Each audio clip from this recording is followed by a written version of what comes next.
میرے پیارے دوستو، یہ دنیا عجائبات عالم سے بھری پڑی ہے۔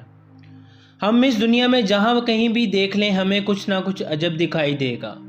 یوں تو ہر جگہ کا اپنا ایک الگ مقام ہے، مگر کچھ ایسی جگہیں اور مقامات ہوتے ہیں جو کہ انسان کو حیرت میں مبتلا کر دیتے ہیں، جنہیں دیکھ کر پہلے تو ان کے ہونے پر یقین کرنا مشکل لگتا ہے، مگر اس سے بھی زیادہ دلچسپ اور حیرت انگیز بات یہ ہے کہ وہاں لوگ بھی زندگی بسر کر رہے ہوتے ہیں۔ آج ہم اپنی اس ویڈیو میں عقل کو دنگ کر دینے والے شہر کے بارے میں بات کریں گے، جو کہ صدیوں پہلے ایک الگ مقام رکھتا تھا، جسے ایل ڈوراڈو کے نام سے جانا اور یاد کیا جاتا ہے۔ یہ شہر ساؤتھ امریکہ کی ایک اسٹیٹ ٹیکساس میں واقع ہے۔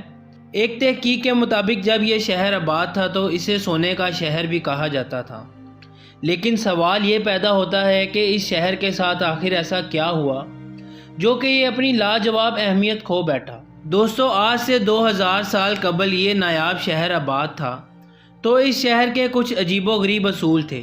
ہماری کہانی کا آغاز ہوتا ہے اس شہر کے بادشاہ سے، جس کا نام لی راڈ تھا۔ تاریخ میں ملتا ہے کہ یہ واحد بادشاہ تھا جو کہ 10 سال کی عمر سے لے کر موت آنے تک کسی نہ کسی جنگ کا حصہ بنا رہا، اور اس بادشاہ کی موت بھی ایک جنگ کے واقعے میں ہوئی۔ اس شہر میں رہنے والے قبائل میں سے ایک قبیلہ موئسکا نامی قبیلہ تھا۔ اس قبیلے کا اصول ہوا کرتا تھا کہ جب بھی کسی کو راجہ چنا جاتا تو اس کے ساتھ کچھ عجیب و غریب حرکات کی جاتی تھیں۔ چنے جانے والے راجہ کے جسم سے سارے بال نوچ لیے جاتے تھے اور اس دوران وہ بہت تکلیف برداشت کرتا۔ پھر اسے گائٹا ویٹا نامی جھیل پر لے جایا جاتا اور وہاں اسے سونے کے پانی سے نہلا دیا جاتا۔ اس طرح راجہ سونے سے بنی ہوئی مورت جیسا نظر آتا۔ اس دوران راجہ کے جسم کو مختلف جگہوں سے کاٹا بھی جاتا تھا۔ ایک اور روایت کے مطابق راجہ کو سونے کے زیورات سے لاد کر جھیل کے وسط میں لے جایا جاتا اور وہاں اس کے تمام زیورات کو اتار کر جھیل میں پھینک دیا جاتا تھا، اور یہ عمل ہر 2 دن بعد دہرایا جاتا۔ اس طرح اس جھیل میں کافی صدیوں تک سونا پھینکا جاتا رہا۔ یہی وجہ تھی کہ اس جھیل کی تہہ ہیرے جواہرات سے بھر گئی۔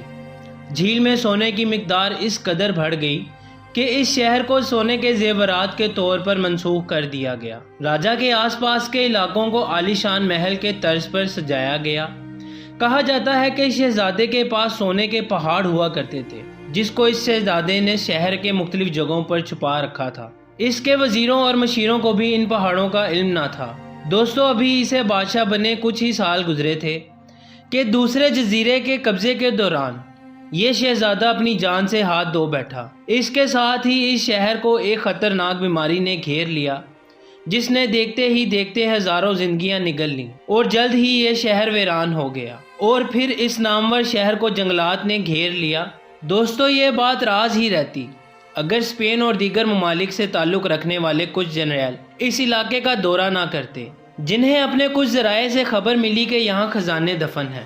انہی خزانوں کا پتہ لگانے کے لیے انہوں نے 900 سپاہیوں کو ساتھ لیا اور اس شہر کی طرف نکل پڑے۔ سفر کی دشواری اور موسم کی سختی کی وجہ سے یہ عملہ 200 افراد تک رہ گیا۔ ہر طرف ویرانی، جنگلات اور شکاری جانوروں کی دہشت کو دیکھتے ہوئے کچھ سپاہی واپس بھاگنے پر مجبور ہو گئے۔ ہر طرف سے ناکامی کے بعد ان جنرلز نے واپس لوٹنے کا فیصلہ کیا، جبکہ اسپینش جنرل نے ہمت نہ ہاری اور حالات کا ڈٹ کر مقابلہ کیا۔ اس نے کچھ مزید سفر کیا ہی تھا کہ اسے جانور نما کچھ انسان دکھائی دیے۔ ان انسانوں کو دیکھ کر ان پر جیسے وحشت طاری ہو گئی۔ انہوں نے سوچا کہ شاید یہ وہ واحد ذریعہ ہیں جس کی مدد سے ہم خزانے تک پہنچ سکتے ہیں، لہٰذا انہوں نے فیصلہ کیا کہ ان کا تعاقب کیا جائے۔ ان کا پیچھا کرتے کرتے وہ ایسی جگہ جا پہنچے جہاں اسپینش سپاہیوں نے اس قبیلے کو یرغمال بنا لیا۔ اس کے بعد ان میں ایک خوشی کی لہر دوڑ گئی، کیونکہ اب منزل بہت قریب تھی۔ اس قبیلے کے سردار کے بتانے پر انہوں نے ایک جھیل کا رخ کیا۔ دوستو، یہ وہی جھیل تھی جس کا ذکر ہم نے شروع میں کیا۔ اس جھیل پر جاتے ہی ان کو ابھرتی ہوئی کوئی چیز دکھائی دی۔ جب مزید کوشش کی گئی تو پتہ چلا یہ وہی خزانے ہیں جو صدیوں پہلے راجہ اس جھیل میں بہایا کرتا تھا۔ اس کو دیکھتے ہی اسپینش جنرل نے مزید کھدائی کرنے کا حکم دیا۔ اسپینش جنرل نے اس شہر کے بیشتر حصے اس نیت سے کھدوا ڈالے کہ قیمتی خزانہ اس کے ہاتھ آ جائے گا، مگر بہت محنت کے بعد بھی یہ کوئی خاص کامیابی نہ حاصل کر سکا، اور ابھی بھی وہ باقی بڑے خزانے سے مایوس تھا۔ اس نے مایوسی کے عالم میں اور جھیل میں سے نکلے سینکڑوں کلو سونے کے ساتھ وطن واپسی کا ارادہ کیا، اور اس کے بعد اس نے کبھی بھی وہاں کا رخ نہ کیا۔ دوستو، یہ علاقہ آج بھی موجود ہے اور موجودہ دور میں اسے کولمبیا کہا جاتا ہے، لیکن یہاں ہزاروں سائنسدان آئے اور انہوں نے خزانے کو کھوج نکالنے کا فیصلہ کیا، لیکن ناکامی ہی سب کا مقدر بنی، اور آج تک کوئی بھی پتہ نہ لگا سکا کہ شہزادے نے خزانہ کہاں دفن کیا ہے۔ دنیا میں اور بھی بے شمار خزانے دفن ہیں، جو کہ اپنی مثال آپ ہیں۔ کولمبیا کا خزانہ بھی انہی گمشدہ خزانوں میں سے ایک ہے، اور شاید اب یہ خزانہ ہمیشہ کے لیے دفن ہو چکا ہے۔ ہم امید کرتے ہیں کہ آپ کو ہماری ویڈیو سے کافی معلومات ملی ہوگی۔ ویڈیو کو لائک کریں، شیئر کریں اور کمنٹ سیکشن میں اپنی رائے ضرور دیجیے، اور اگر آپ نے ابھی تک ہمارے چینل کو سبسکرائب نہیں کیا تو اسے سبسکرائب بھی کریں۔